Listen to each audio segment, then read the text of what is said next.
Multiple myeloma is a rare and incurable disease of the bone marrow and accounts for approximately 1% of cancers. Bone marrow is the spongy tissue found deep inside your bones. Here, stem cells are made and differentiate into cells of the blood and immune system. One type of cell of the immune system is the plasma cell.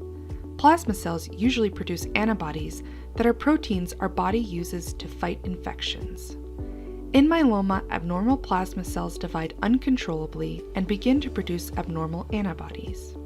These abnormal antibodies are called paraproteins.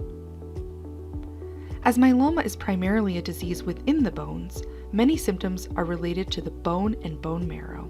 These are known as CRAB symptoms and are defined as high calcium, meaning patients experience bone breakdown causing high calcium levels in the blood; renal failure, also known as kidney failure; anemia, also known as low red blood cells; and bone lesions and pain, commonly in the rib cage, shoulders, pelvis, and hips.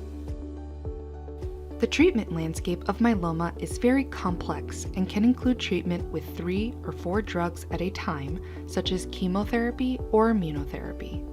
Patients who are eligible may also receive a stem cell transplant to treat their myeloma. Myeloma is a relapsing and remitting disease, meaning patients will start treatment and may enter into a period of remission. Remission means there is improvement or temporary disappearance of a patient's myeloma. During this phase of remission, some patients will receive either single drug maintenance treatment or undergo observation. Then, after some time, patients generally will need to restart a combination treatment as their myeloma symptoms worsen. This phase is called relapse. The phases of remission and relapse continue until eventually the patient's myeloma no longer responds to treatment. This is called refractory myeloma. Survival rates of myeloma patients have significantly improved over the last decade with the development of new and emerging treatments.